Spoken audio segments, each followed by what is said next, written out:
Bon, salut à tous, bienvenue dans cette nouvelle vidéo. Alors vidéo bien sûr que je me serais bien passé de vous faire, hein, vu le sujet, le contexte et tout. Mais bon, c'est arrivé, alors je vous partage ça. Vous allez voir, là d'abord dans un premier temps, vous allez voir pas mal de petits morceaux de vidéos, notamment des vidéos au format verticale, parce qu'en fait j'ai fait pas mal de petites stories à ce moment-là sur Instagram quand c'est arrivé.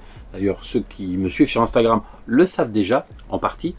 Voilà, et si la prochaine fois, alors pas si la prochaine fois je tombe en panne, hein, ça n'arrivera pas, mais si la prochaine fois vous voulez être au courant avant, bah, suivez-moi sur Instagram. Voilà, en attendant vous allez voir des images. Alors je vous dis c'est pas mal de petits morceaux, parce que c'était un moment compliqué.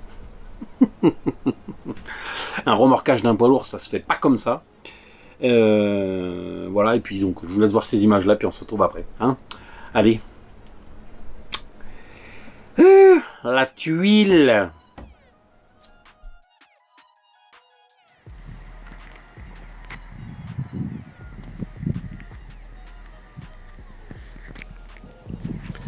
Eh ouais. Salut à tous d'ailleurs. Attends. Ouais, c'est bon, ça filme. Ouais, salut à tous. Bienvenue dans cette nouvelle vidéo de merde. Bon, vous voyez le car au bord de la route. Je suis en panne. Ça y est, une panne. Alors, un truc tout con, là j'ai appelé dépanneur et tout là. Ça arrive, je vais vous filmer ça un peu. Partager un peu ce gros bordel. En fait, c'est le câble de. Je pense, hein. Enfin, c'est pas je pense, j'en suis certain. C'est le câble de. Attends. Du levier de vitesse, j'ai démonté là. Toi, t'as deux câbles. Un là et un là. Et tu vois, je peux plus passer les vitesses. En fait, ce qui se passe, c'est que j'étais en quatrième. Là, on sortait d'un village. Et j'étais en quatrième. Et il y a un mec qui a ralenti devant pour tourner. Et j'ai voulu rétrograder en troisième. Et j'ai senti le levier tout mou. Ah putain. Donc j'avais trop ralenti. Pas le choix. Je me suis foutu sur le côté comme ça. Un peu à l'arrache. Les gens ils roulent un peu comme des enfoirés. Et voilà, et donc on attend la dépanneuse, c'est génial, je suis trop content. On sortait là, on était parti en famille à visiter Lascaux, les grottes de Lascaux, et là c'est en sortie du village de Lascaux, tu vois. Putain, je suis dégoûté, je vous fais la vidéo, je me dis tiens, je vais vous montrer parce que pour montrer un peu ce que c'est aussi les galères de temps en temps en car.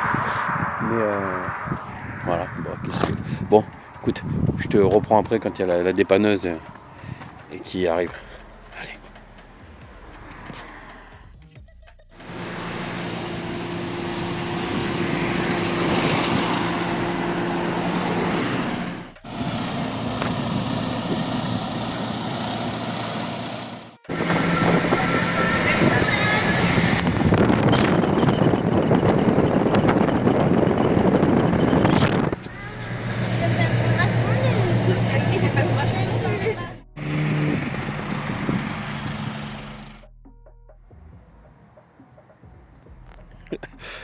Bon, petite story pour vous tenir au courant un peu. Parce que j'ai reçu plein de messages de gens là qui me disent alors ça va Juju. C'était un bordel mais de fou. Putain, remorquage, on est tombé en panne à 11h ce matin et le remorqueur nous a déposé dans une zone industrielle de Périgueux. Le remorqueur nous a déposé à 21h15, un truc comme ça, 21h30 même. Putain, j'ai cru que ça s'arrêterait jamais. Un bordel. Et les petites routes franchement, je souris, je prends ça avec le sourire, mais c'est un sourire nerveux, je crois. Oh putain, je te jure, c'était une aventure de malade, quoi. Donc là, on est éclaté, je fais rien du tout. De toute façon, je vais aller me coucher. Et demain matin, au lever du jour, je vais essayer de savoir ce qui se passe. Clairement, c'est un problème du câble du levier de vitesse qui a pété. En fait, il y a deux câbles, je vous montrerai demain en détail là. Je vais filmer tout ça et tout et je vous montrerai, mais c'est un des câbles du levier de vitesse qui a pété ou qui s'est déboîté, je sais pas. Donc demain, gros boulot parce que en fait j'en sais rien, on verra demain. Je sais pas, je vous souhaite une bonne soirée, une bonne nuit, et puis je vous tiens au jus avec des vidéos demain. Ciao. Bon, salut, je vous donne des infos alors. Ce matin, à la fraîche, j'ai tant bien que mal levé le car pour voir. En fait, putain, je suis chaud. Pour voir ce qu'il y avait. Merci quoi, merci. C'était juste le câble. En fait, il y a une rotule au bout du câble et c'est la rotule qui avait sauté. La rotule de levée de vitesse.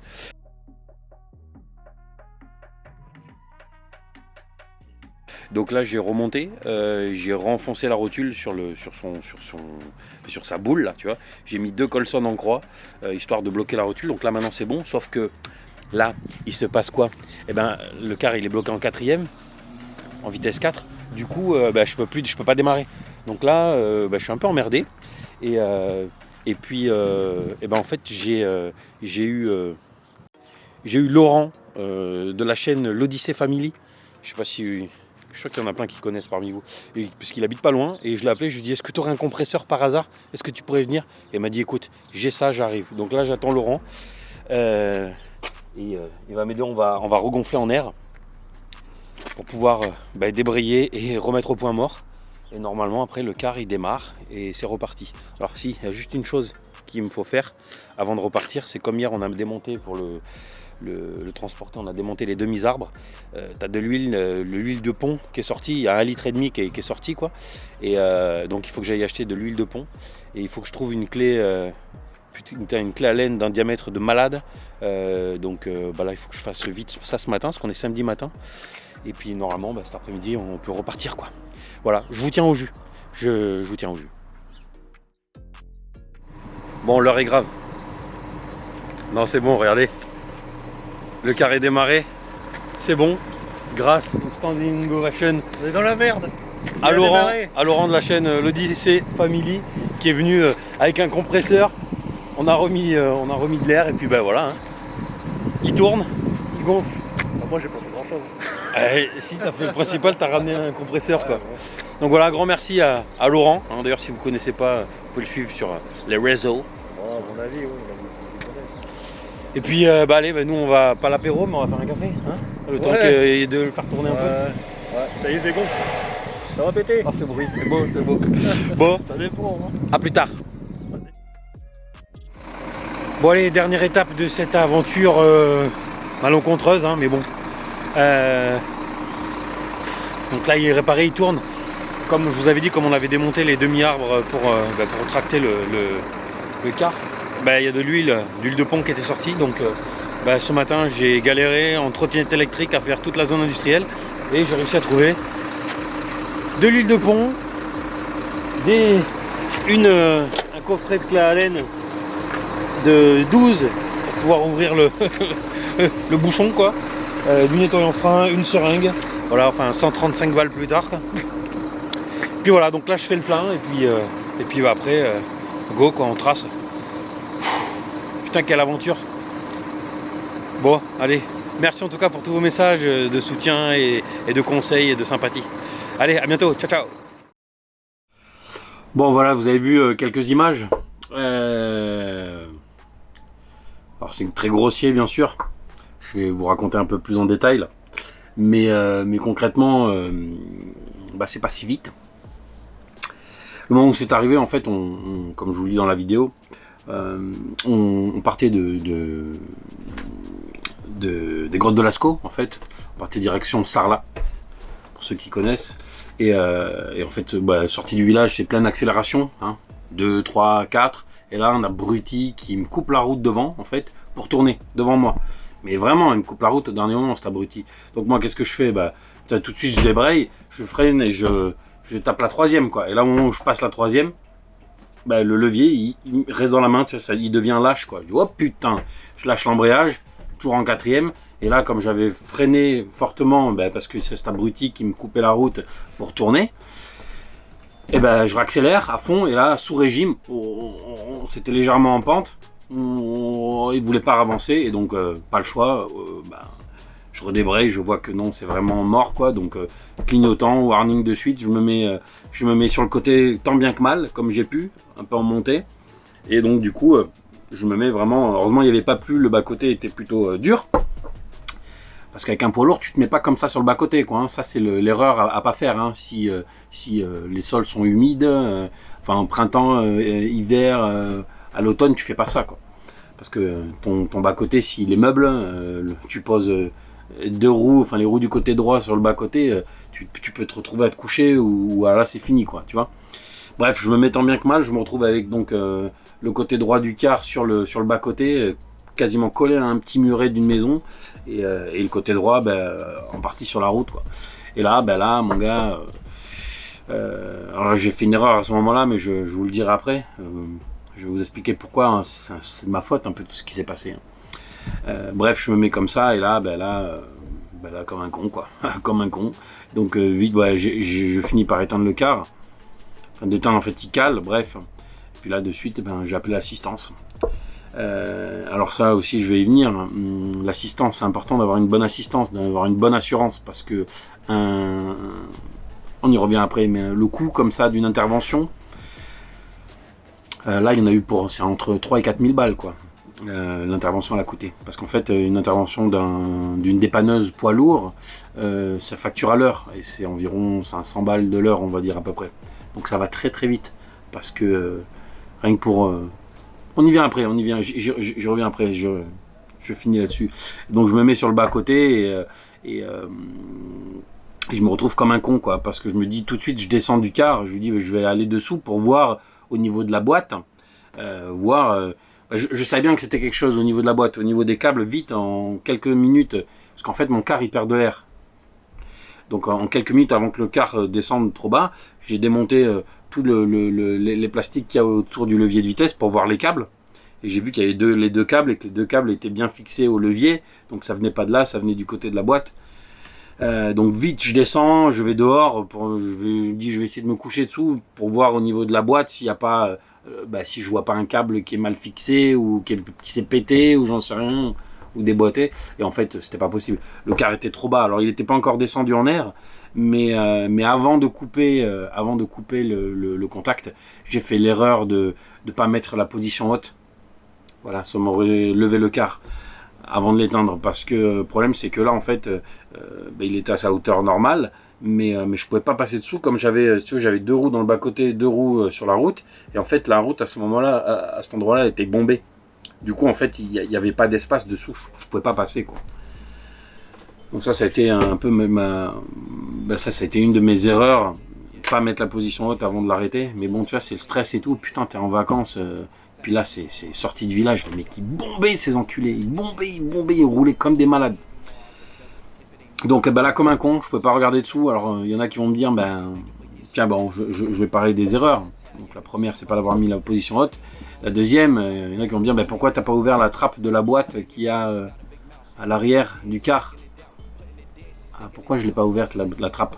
Parce que je l'ai pas laissé accessible comme un abruti. Je vais vous montrer, mais normalement à l'arrière, ici même, donc là sous le matelas, t'as une trappe, on voit une trappe sous le sommier. Donc là j'ai tout défait, parce qu'il y avait des morceaux de bois et tout. Ça c'est la trappe moteur. Et ici, à cet endroit là, dessous là, t'as la trappe pour accéder à la boîte. Alors, je sais pas si vous vous souvenez, ceux qui ont suivi l'aménagement, quand j'ai aménagé, j'ai laissé un morceau de bois, en fait qui s'enlève. J'avais découpé exprès dans le bois, dans le plancher, un espace pour pouvoir ouvrir la trappe qu'il y a dessous. Puis après j'ai posé le lino par-dessus. Et quand j'ai posé le lino, j'ai dit je ne veux pas découper le lino à l'arrache comme ça, je vais le laisser entier et je le ferai propre, la découpe au niveau de la planche sur le lino quand j'aurai les baguettes. Et puis chemin faisant, j'ai après aménagé les lits, machin, puis la trappe elle m'est passée au-dessus de la tête. Et puis j'ai monté les lits, machin et tout, et puis j'ai monté les cloisons. Sauf que les cloisons, je les ai montées sur quoi? Sur la trappe, putain, abruti! Eh oui! Et donc au moment parce qu'entre temps que j'étais en panne, j'ai eu l'assistance, le temps que machin, j'ai attendu 4h30 avant qu'ils arrivent. Donc en attendant, j'ai appelé des copains, j'ai appelé mon ami Quentin, qui s'y connaît bien en car et qui est aussi ancien mécano poids lourd. Bisous mon Quentin. Et merci d'ailleurs pour tes conseils. Et il me dit ouvre la trappe. Je dis mais je peux pas.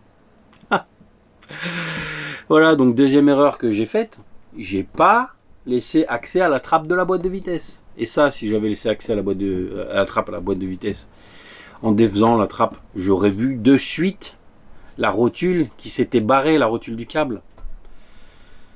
Aïe, aïe, aïe, aïe, aïe. Bref. Et donc après, le dépanneur est arrivé, et là, donc il a passé, c'est plus compliqué sur un car que sur un camion. Sur un car, il est obligé de mettre ce qu'on appelle le panier. C'est-à-dire qu'en fait, il est obligé d'attraper les roues avant et de soulever l'avant du car pour le tracter. Et donc, pour faire ça, c'était une vraie galère, parce que du coup, le temps qu'il arrive, le car était complètement descendu en air. Pourquoi il était complètement descendu? Parce que, troisième erreur que j'ai faite, ça fait depuis que je l'ai, le car, il y a des fuites d'air. Je sais où est-ce qu'elles sont, les fuites d'air. J'ai 3 raccords, un devant et 2 qui sont à l'arrière. C'est des raccords qui fuient. C'est pas grand chose, il faut juste que je les démonte et que j'aille acheter des nouveaux raccords et que je les remplace. Chose que j'ai toujours repoussée à chaque fois que j'ai voulu le faire. Il pleuvait, donc je me suis dit, Juju, tu le feras plus tard. Et puis on est parti en vacances, pour la 4e fois là. Je l'ai toujours pas fait. Sauf que si je l'avais fait, qu'il n'y avait pas eu de fuite d'air, le car serait resté en hauteur. J'aurais pu aller dessous, on se serait pas galéré, voilà. Bref, t'as compris. Toute cette merde s'est arrivée parce que j'ai pas fait les choses en temps et en heure, quoi.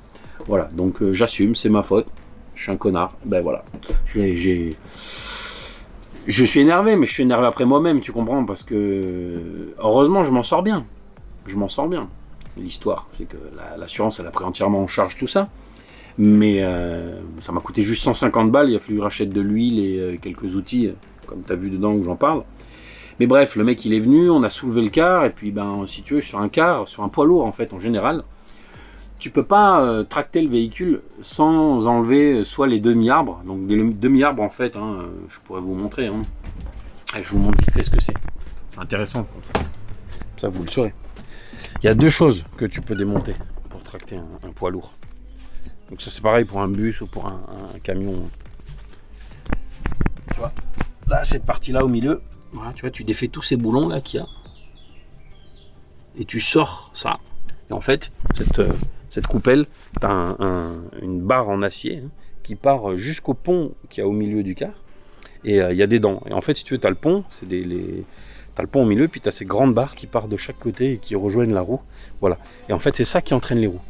Et donc, on a été obligé d'enlever ça parce qu'on ne pouvait pas accéder... Attends, mon lapin, papa, il fait une vidéo. Attends, mon chéri, papa, il filme. J'arrive après, ok? Et... Oui, c'est du live, les gars. Et donc soit tu enlèves les demi-arbres comme ça pour pouvoir laisser la boîte libre. Tu veux, pour que quand le dépanneur il tracte ton véhicule, avec la boîte en fait, si tu veux, les pignons de la boîte de vitesse, quand tes roues tournent, les pignons à l'intérieur tournent. Pourquoi on enlève soit les demi-arbres, soit l'arbre de transmission qu'il y a au milieu mais qu'on ne pouvait pas enlever parce qu'on n'avait pas accès dessous? Parce que une boîte de vitesse de poids lourd ou de bus, c'est pas comme une boîte de vitesse de voiture. Une voiture, t'as tous les pignons, tout qui baigne dans l'huile. Sur un poids lourd, les boîtes de vitesse, c'est souvent elles sont comment on dit?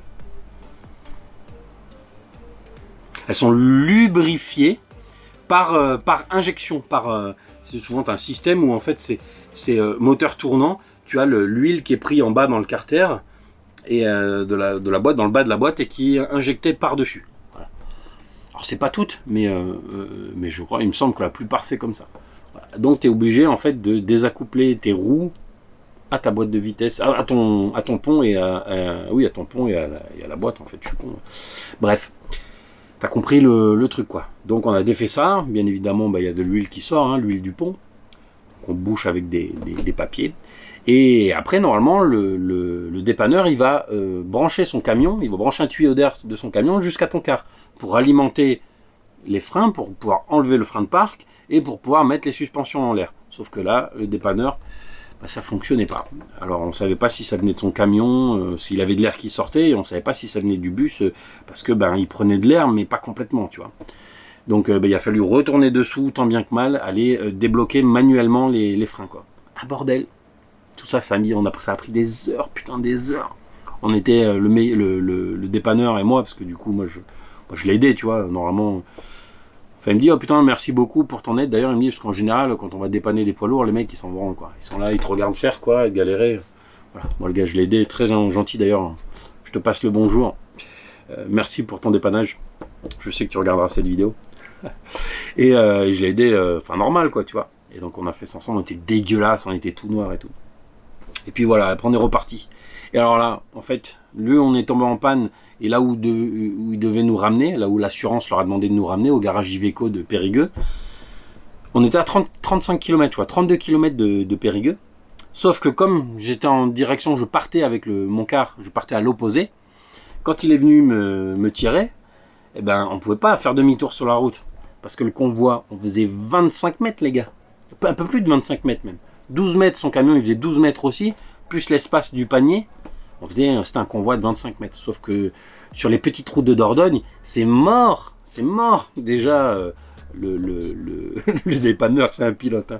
Putain, on est passé dans des endroits. Quand on est arrivé, parce qu'on a dû descendre jusqu'à Sarlat. Et remonter après de Sarlat jusqu'à Périgueux par une petite, des petites départementales. Et moi, je peux vous le dire, hein, je me suis littéralement chié dessus, tu vois. Le mec, il était serein, il roulait tranquille, on a roulé à 30 hein, par contre. Hein, parce que oui, comme il avait branché le tuyau d'air, mais que ça envoyait pas assez d'air, on sait pas pourquoi. Du coup, le car, ben, il n'était pas sur ses suspensions. C'est-à-dire qu'il était complètement, il était hyper bas. Donc lui, devant, il n'a pas pu trop le lever. Comme vous l'avez vu dans la vidéo, c'est parce qu'on était à l'arrêt. Mais en roulant, on l'a vachement descendu. Et on pouvait pas, il roulait tout doucement. Et puis il fallait faire attention de ne pas prendre trop des verres. Parce que bah, sinon ça frottait derrière, quoi. Enfin, un putain de bordel. Et tout ça pour vous dire, on est tombé en panne à 10h40 le matin. Le temps que l'assurance, machin, téléphone, nana, appelle, que le dépanneur arrive, machin, qu'on puisse tout mettre en place pour partir. Et qui nous emmène là-bas, à Périgueux. Il était 21h30 quoi. Le truc de fou. Tu sais.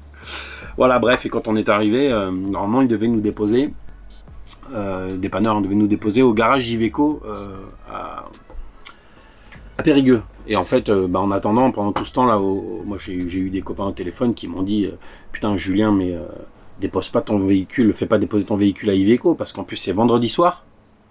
Les mecs sont fermés, donc il va falloir appeler. Donc t'as un mec d'astreinte qui va venir. Il va venir ouvrir le portail. Et rien que le fait que le mec il vienne ouvrir le portail et que tu laisses ton véhicule dans la cour de chez Iveco, les mecs ils vont te défoncer le fion quoi. Ils vont te saigner. Donc tu vois, moi j'avais pas envie de me faire saigner quoi. Comme tout le monde je pense. J'ai pas envie de filer les thunes des vacances pour garer le bus la nuit. Puis on se serait retrouvés tous les 5, moi, ma femme et nos 3 enfants, comme des cons dans la rue un vendredi soir devant Iveco, sans rien pour dormir, sans véhicule pour se déplacer dans une zone industrielle. Ah, du coup, le mec, je lui ai dit non, il faut quand on arrive dans la zone, il faut qu'on essaie de trouver un endroit où on peut foutre le car sur un endroit plat, pas trop loin de chez Iveco, comme ça en cas de problème, je peux leur demander de venir me chercher pour emmener au garage, de me tracter quoi. Et donc on a trouvé une place et puis voilà, on s'est posé. Là j'ai fait la vidéo. J'ai dit je verrai le lendemain quoi. Puis le lendemain matin, je me suis levé machin. J'avais deux crics. Pensez à avoir des crics, hein, 2. J'avais 2 crics. Avec ces 2 crics, j'ai réussi à lever le cul. Et entre le moment où j'ai mis les crics sous le car, que j'ai levé le car, que je suis allé dessous et que c'était réparé, il s'est passé 8 minutes chrono quoi. 8 minutes chrono. Voilà. Une merde. Ça, j'aurais pu le faire si j'avais pas fait les 3 erreurs importantes que j'ai faites, hein. Donc pas laisser la trappe de la boîte, que j'avais réparé les fuites d'air avant et que j'avais mis la position haute avant de couper le contact. Tout ça ne serait pas arrivé quoi. J'aurais pu m'en rendre compte et faire le nécessaire avant de couper quoi. Tu vois, enfin avant d'appeler la dépanneuse quoi. Bon voilà, c'est comme ça, c'est une expérience pas agréable, qui a coûté de l'argent. Heureusement, ça m'a rien coûté de ma poche. Oui, il y en a qui vont me dire peut-être, mais pourquoi avec le dépanneur vous avez pas regardé qu'est-ce que c'était la panne? On aurait bien voulu, mais même en soulevant le véhicule, si tu veux, avec son panier là de la dépanneuse, on pouvait pas accéder dessous. Comme la route était bombée, c'était trop bas et la boîte elle est vraiment à l'arrière. Si tu veux, t'as le moteur, t'as le Telma et la boîte, enfin tu vois, c'est tout un ensemble, c'est vraiment au cul du bus. Le cul était complètement posé au sol quoi. Donc voilà, c'était pas agréable et du coup ça m'a fait penser à plein de choses que je vais pas vous parler dans cette vidéo parce que sinon ça va mettre trop de temps, mais je vais vous refaire une vidéo. On va aborder des sujets je pense qui sont très très importants et que personne n'aborde. Pourtant, c'est essentiel, je crois. Voilà, donc je vais vous faire une prochaine vidéo là. Je vais la filmer juste après là. Comme ça, enfin, je vais commencer en tout cas. Et parce qu'il y a des sujets sur lesquels il va falloir qu'on parle, toi et moi. Parce que, ouais. Bref. Voilà, j'espère avoir fait un peu tout le tour sur ce que je voulais te dire. Mais voilà, si j'ai un conseil à vous donner, prenez une bonne assurance. Ayez une bonne assurance. Essayez pas d'économiser 100 balles, 150 balles, 200 balles, 300 balles par an pour une assurance poids lourd. Prenez celle qui vous propose les meilleures garanties. Il vaut mieux payer 1000, 1300. Moi, je paye pour le car là. L'Iliade, j'avais pris une assurance au moins cher quand on est parti en Grèce, tu te rends compte? Je payais 650 balles à l'année. Tout risque. Sauf que quand tu regardais dans le contrat, l'assistance, c'était une assistance prise en charge à 100%, mais à hauteur de 450 €. C'est-à-dire que c'était pas une assistance, c'était pas un contrat d'assurance spéciale poids lourd, c'était un contrat d'assistance spéciale camping-car. Mais dans les petites lignes, et ça ils te le disaient pas, c'était pris en charge assistance mais à hauteur de 450 €. C'est ce que tu peux payer maxi pour un VL. Sauf que pour un poids lourd, ça monte très haut les prix.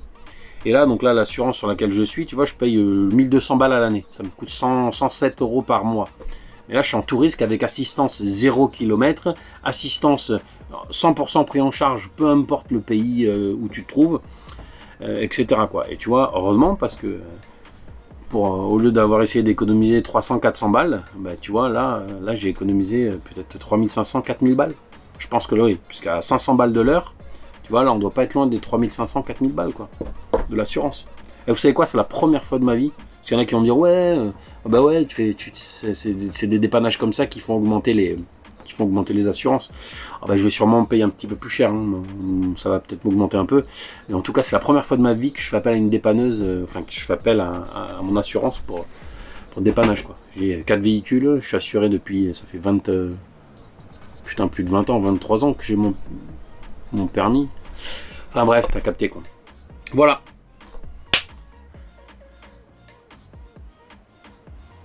J'espère que... Hein, bon. Ça n'arrivera plus. Touche du bois.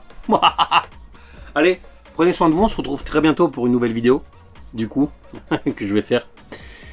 On va parler, toi et moi. On a des choses à se dire, je crois. La vérité. Allez, à bientôt les gars. Ciao, ciao.